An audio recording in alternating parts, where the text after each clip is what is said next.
नमस्कार दोस्तों, आप सभी का स्वागत है हमारे YouTube चैनल बायोलॉजी ज्ञान बाई अखिल सर। आज हम लोग जानेंगे एक नए टॉपिक के बारे में जिसका नाम है एंजाइम। हिंदी में वीकर या उत्प्रेरक के नाम से जानते हैं।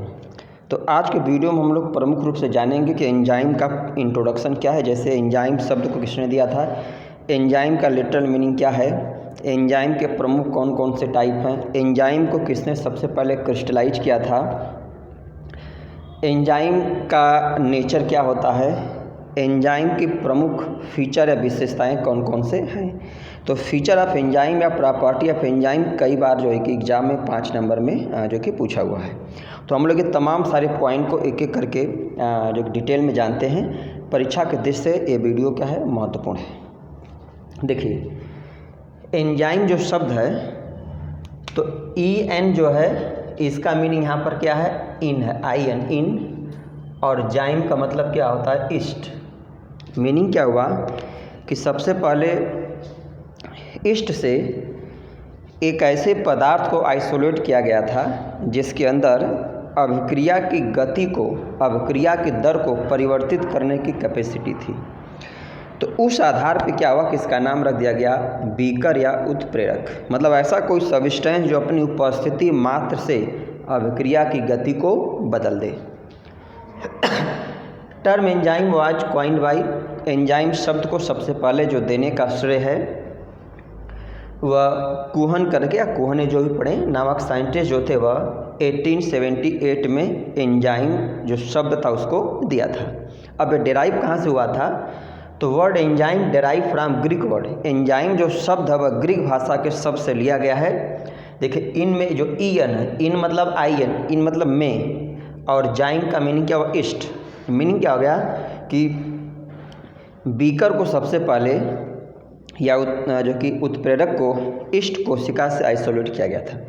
कई बार पूछा गया कौन से एंजाइम सबसे पहले जो खोजी गई थी, तो उस ईस्ट से खोजे जाने के कारण उस एंजाइम का नाम क्या पड़ गया, जाइमेज एंजाइम पड़ गया था। जाइमेज का मीनिंग क्या होता है, ईस्ट होता है। अब देखिए, branch of science dealing enzyme known as enzymology. Enzymology का मतलब क्या हो गया कि साइंस की वह ब्रांच जिसमें हम लोग एंजाइम के बारे में अध्ययन करते हैं, या एंजाइम का नेचर क्या, किस टाइप के एंजाइम है, एंजाइम का फंक्शन क्या, तमाम सारे पॉइंट को अध्ययन, उसको हम लोग एंजाइमोलॉजी के नाम से जानते हैं। Berzelius in 1838 coined the term जो कि ठीक है कैटालिस्ट टू एंजाइम। मतलब कैटालिस्ट या उत्प्रेरक शब्द का उपयोग सबसे पहले करने का श्रेय जो होता है बर्जीलियस नामक वैज्ञानिक को जाता है। इन्होंने 1836 में एंजाइम के लिए कैटालिस्ट शब्द का उपयोग किया। देखिए, कैटालिस्ट या प्रोसेस को हम लोग बोलते हैं कैटालिसिस। मतलब ऐसा कोई सब्सटेंस या पदार्थ जो किसी सबस्टेट को ब्रेक कर दे या किसी सबस्टेट को डिजॉल्व कर दे। कैटालिस्ट या कैटालिसिस का मीनिंग क्या होता है, टू डिजॉल्व। बुकनर करके वैज्ञानिक थे, उन्होंने 1903 आइसोलेटेड फर्स्ट एंजाइम जाइमेज। बुकनर नामक साइंटिस्ट ने 1903 में सबसे पहले जाइमेज एंजाइम को खोजा था। तो नाम इसका क्यों पड़ा, तो इसका रीजन कारण यही है कि इसको ईस्ट से खोजा गया था। एंजाइम आर जो प्रोटीनियस वाज ठीक है suggested by James Sumner and crystallise urease enzyme in 1926 from jack bean. इसका मीनिंग हो गया कि एंजाइम का नेचर क्या होता है, प्रोटीनियस होता है, या सब के सब एंजाइम जो होती हैं प्रोटीनियस होती है, मतलब अमाइनो एसिड से मिलकर के बनी होती हैं। इस बात का सुझाव देने का जो श्रेय है किसको जाता है, तो वैज्ञानिक यहाँ बता रहे हैं कि जेम्स जो कि सुमनर को। और ये फर्स्ट पहले वैज्ञानिक थे जिन्होंने एंजाइम को क्रिस्टल के रूप में, रवे के रूप में प्राप्त किया था। अब किस एंजाइम का क्रिस्टलाइजेशन इन्होंने किया था, तो उसका नाम है यूरिएज एंजाइम का।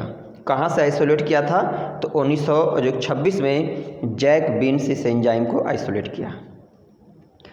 अगला पॉइंट है, अबे जो अगला पॉइंट है दोनों क्या है, परिभाषा। अगर एंजाइम को हमको सिंपल वे में परिभाषित करना हो तो एंजाइम आर बायो ठीक है catalyst secreted by living cells.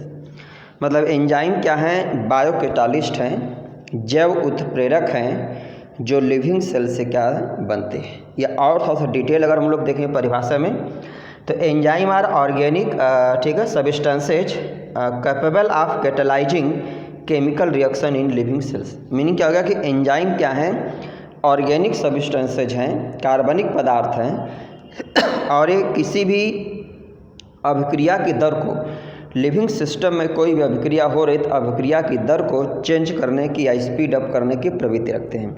या सिंपल वे में हम लोग ऐसे भी कर सकते हैं कि एंजाइम क्या है, केमिकल सब्सटेंस, रासायनिक पदार्थ है जो कुछ पर्टिकुलर लिविंग सेल से या स्पेसिफिक सेल से जिनका फॉर्मेशन होता है और हम लोग के शरीर में जो तमाम बायोलॉजिकल प्रोसेस होती हैं उसको चेंज करने की कैपेसिटी रखती हैं। अब कई बार आप लोग इंटर में पढ़ा होगा कि जो कैटालिस्ट होते हैं वो दो प्रकार के होते हैं, पॉजिटिव कैटालिस्ट और नेगेटिव कैटालिस्ट, धनात्मक उत्प्रेरक और ऋणात्मक। मीनिंग क्या हुआ कि अगर किसी कैटालिस्ट की उपस्थिति मात्र से किसी अभिक्रिया की गति बढ़ जाती है उसको हम पॉजिटिव कैटालिस्ट बोलेंगे और किसी कैटालिस्ट की उपस्थिति से किसी अभिक्रिया की दर घट जाती है तो उसको हम लोग नेगेटिव कैटालिस्ट बोलेंगे। लास्ट में कि this substances on which enzyme act known as substrate. Meaning क्या हो गया कि कोई भी एंजाइम जिस पदार्थ पर कार्य करती है, जिस पदार्थ को चेंज करती है, उस सब्सटेंस को, पदार्थ को हम लोग क्या बोलते हैं, सबस्ट्रेट बोलते हैं। अगर ऐसे ना समझ में आए, जैसे अगर हम लोग एग्जांपल ले लें यूरिएज एंजाइम का, तो यूरिएज एंजाइम क्या करेगी, यूरिया पे एक्ट करेगी। तो यहाँ पर यूरिएज एंजाइम के लिए यूरिया क्या है, सबस्ट्रेट है। तो कोई भी एंजाइम जिस पदार्थ पे एक्ट करती है, फंक्शन करती है, उस पदार्थ को हम क्या बोलते हैं, सबस्ट्रेट बोलते हैं। ये भी बहुत इंपॉर्टेंट पॉइंट है। An average a cell contain approximately 3000 type of enzyme. एक औसत में बताया गया है कि प्रत्येक सेल में लगभग 3000 प्रकार की एंजाइम पाई जाती हैं जो अलग अलग फंक्शन से रिलेटेड हो सकती है। अब एक सबसे इम्पॉर्टेंट प्रश्न मन में आ सकता है कि एक सेल में 3000 टाइप के एंजाइम का पाए जाना, तो एंजाइम में इतनी ज़्यादा वेरिएबिलिटी किस कारण से आती है। तो देखिए एंजाइम जो होती हैं तो दो प्रकार के हम आगे पढ़ेंगे, सिंपल एंजाइम और कॉम्प्लेक्स एंजाइम। तो अमाइनो एसिड जो होती हैं वह सिंपल कॉम्प्लेक्स दोनों, मतलब जो सिंपल एंजाइम होती है वह सिर्फ अमाइनो एसिड से मिलकर बनी होती है, या कहें कि उसमें सिर्फ प्रोटीनियस पार्ट होता है, और कॉम्प्लेक्स एंजाइम जो होती है इसमें proteinaceous part plus non proteinaceous part दोनों होता है। तो नॉन प्रोटीनियस पार्ट को हम लोग कोफैक्टर या एक्टिवेटर के नाम से जानते हैं। तो किसी भी एंजाइम में जो प्रोटीनियस पार्ट होता है उसमें अमाइनो एसिड की संख्या जो होती है, अमाइनो एसिड के टाइप जो होते हैं वो अलग अलग होते हैं, अलग अलग प्रकार से जुड़े होते हैं, अरेंज होते हैं।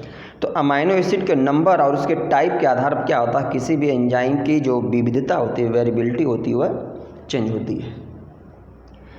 Next, one gene one enzyme and one metabolic reaction. ज़्यादातर आप लोगों ने नाम सुना होगा कि one gene one enzyme hypothesis को किसने दिया था। तो one gene one enzyme hypothesis को बीडल और टैटम नामक साइंटिस्ट ने दिया था।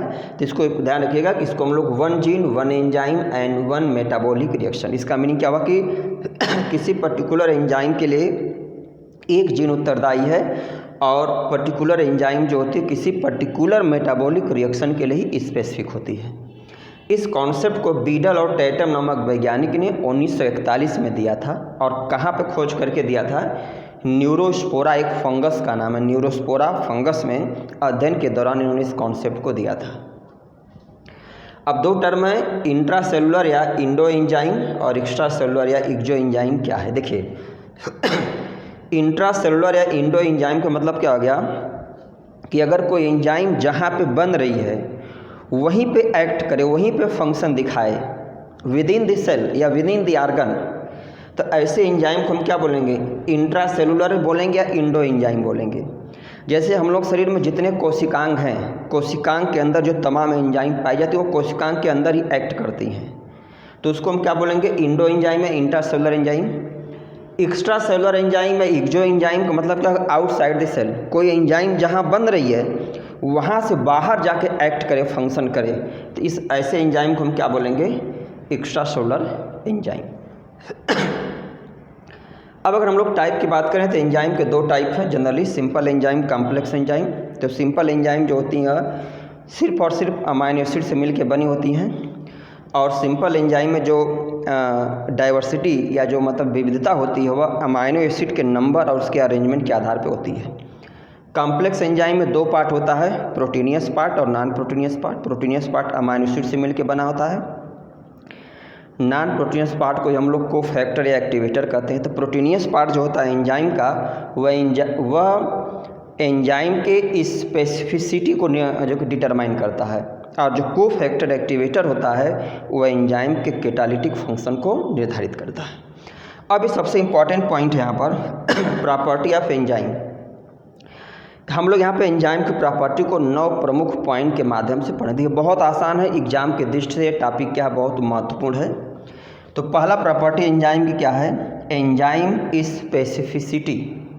इसका मीनिंग क्या हो गया कि प्रत्येक सबस्ट्रेट के लिए एक एंजाइम क्या होती है, स्पेसिफिक होती है, या किसी पर्टिकुलर बायोलॉजिकल रिएक्शन के लिए, बायोलॉजिकल प्रोसेस के लिए एक पर्टिकुलर एंजाइम होती है, या एक पर्टिकुलर एंजाइम एक पर्टिकुलर सबस्ट्रेट पर एक्ट करती है। तो एंजाइम की यही विशेषता क्या कहलाती है, सबस्ट्रेट स्पेसिफिसिटी। अगर फॉर एग्जांपल बताना हो तो urease enzyme act on urea, मतलब यूरिएज एंजाइम क्या है, वह सिर्फ यूरिया पे एक्ट करेगी। ऐसे लैक्टेज एंजाइम है तो लैक्टोज पर एक्ट करेगी, माल्टेज एंजाइम है माल्टोज पर एक्ट करेगी, सुक्रेज एंजाइम है सुक्रेज पर एक्ट करेगी। तो क्या यह है, इसी को हम सबस्ट्रेट स्पेसिफिसिटी कहते हैं। मतलब एक स्पेसिफिक सबस्ट्रेट के लिए एक स्पेसिफिक एंजाइम जो होती है एक्ट करती है। दूसरा है प्रोटीनियस नेचर। इसका मीनिंग क्या गया कि जितनी एंजाइम है, all enzyme are proteinious in nature, लेकिन सभी प्रोटीन एंजाइम नहीं होते हैं। तो इसमें हम लोग यही लिखेंगे कि all enzyme are proteinious in nature. इसका मीनिंग जितनी एंजाइम होती हैं वह प्रोटीन से मिलकर के बनी होती हैं। प्रोटीन की यूनिट क्या है, अमाइनो एसिड, मतलब ऑल एंजाइम जो होती हैं अमाइनो एसिड से मिलकर के बनी होती हैं। अब कोई भी एंजाइम जो है उसका विविध फंक्शन, अलग अलग फंक्शन होता है, तो वह किस आधार पर होता है, ये निर्भर करता है कि उस एंजाइम में प्रोटीनियस पार्ट में किस प्रकार की एंजाइम है, कितने नंबर में है, कितने टाइप में है।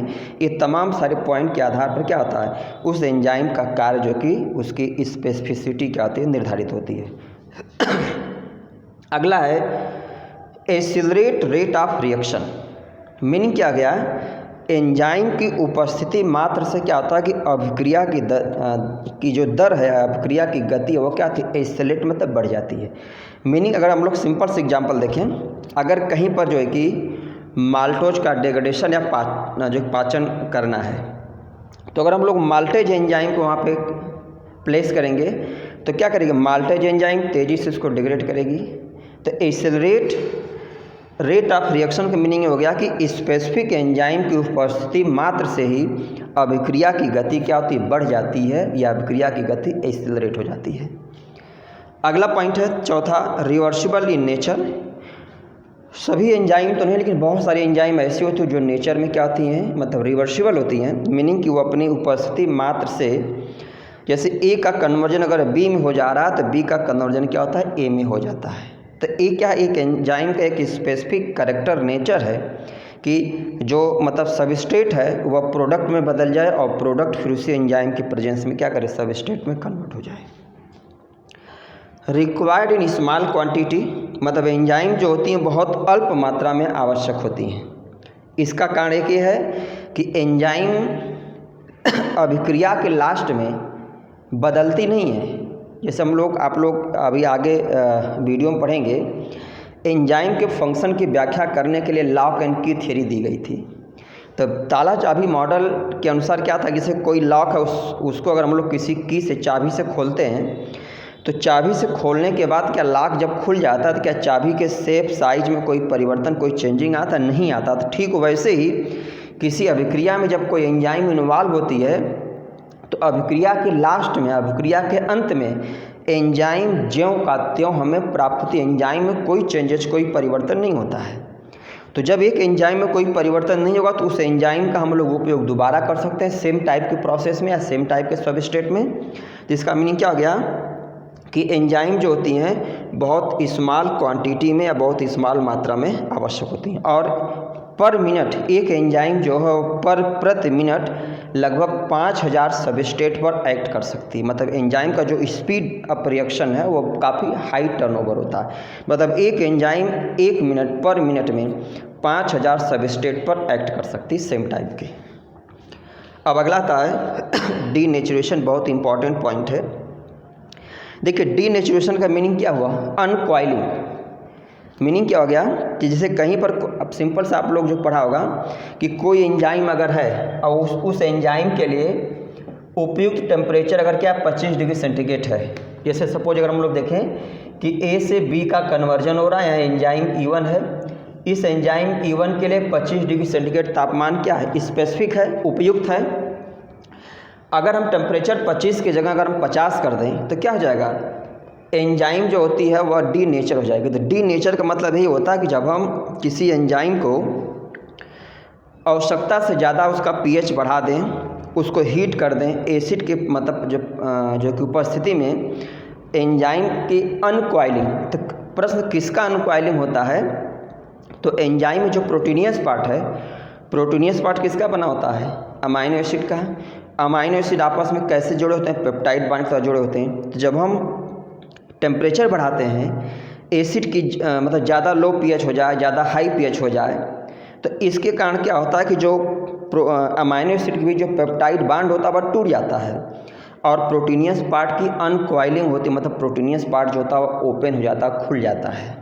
तो इसी प्रवृत्ति को हम लोग क्या बोलते हैं, इसको जो है कि ठीक है मतलब नेचुरेशन। अब डीएनए केस में आप लोगों ने देखा अगर डीएनए में से डीनेचुरेशन और रीनेचुरेशन दो प्रोसेस है। जैसे सपोज क्या हो गया, किसी बीकर में हमारा डीएनए हम लोग लिए, इसको हीट करते हैं, हीट करेंगे तो अगले स्टेप में क्या, अगर दोनों डीएनए स्ट्रैंड जो होता है अलग अलग होता है, तो इसको हम लोग हो गया तो इसको क्या बोलेंगे, डीनेचुरेशन। अब अगर हम लोग टेम्परेचर अचानक कम कर देते हैं तो फिर से देखा गया कि दोनों डीएनए जो होता है आपस में जुड़ जाता है, तो इसको हम क्या बोलेंगे, रीनेचुरेशन। तो डीनेचुरेशन मतलब अनकॉइलिंग ऑफ अमाइनो एसिड। तो इससे अनकॉइलिंग से क्या आ जाएगा, एंजाइम की एक्टिविटी खत्म हो जाएगी। अगला है एक्टिवेशन। देखिए एक्टिवेशन की मीनिंग ये हो गया कि प्रत्येक कोई भी एंजाइम जो है जो विशेष स्पेसिफिक फंक्शन की है या नेचर में कॉम्प्लेक्स टाइप की है, तो उसको एक्टिवेट करने के लिए एक विशेष प्रकार के पदार्थ की, एजेंट की ज़रूरत पड़ती है। उसी विशेष प्रकार के पदार्थ को, एजेंट को हम लोग एक्टिवेटर या कोफैक्टर बोलते हैं। अब एक्टिवेटर या कोफैक्टर जो होते हैं नेचर में ऑर्गेनिक भी हो सकते हैं और इनऑर्गेनिक भी हो सकते हैं। तो अगर किसी एंजाइम के लिए एक स्पेसिफिक एक्टिवेटर या कोफैक्टर मिलता है तो उस स्पेसिफिक एक्टिवेटर या कोफैक्टर के प्रेजेंस में वो एंजाइम अपना प्रॉपर या बेहतर या 100% कार्य को परफॉर्म करती है। जैसे हीमोग्लोबिन है, तो हीमोग्लोबिन में क्या, हीम और ग्लोबिन, ठीक है। तो ग्लोबिन क्या, हीम क्या, यहाँ पे आयरन है, तो यहाँ पर क्या है मतलब इस पर्टिकुलर प्रोटीन के लिए आयरन क्या है, एक्टिवेटर या कोफैक्टर के रूप में काम करता है। अगला पॉइंट है इनहिबिशन या इनहिबिटर। नाम से स्पष्ट है, इनहिबिशन या जो कि इनहिबिटर का मीनिंग क्या हो गया, ऐसा कोई पदार्थ जो किसी एंजाइम के एक्टिविटी को चेंज कर दे, एंजाइम की एक्टिविटी को ब्लॉक कर दे, ऐसे किसी भी पदार्थ को हम लोग इनहिबिटर और इस प्रक्रिया को इनहिबिशन बोलेंगे। तो इनहिबिटर का मीनिंग क्या हो गया, ऐसा कोई भी पदार्थ जो एंजाइम की एक्टिविटी को क्या करे, ख़त्म कर दे।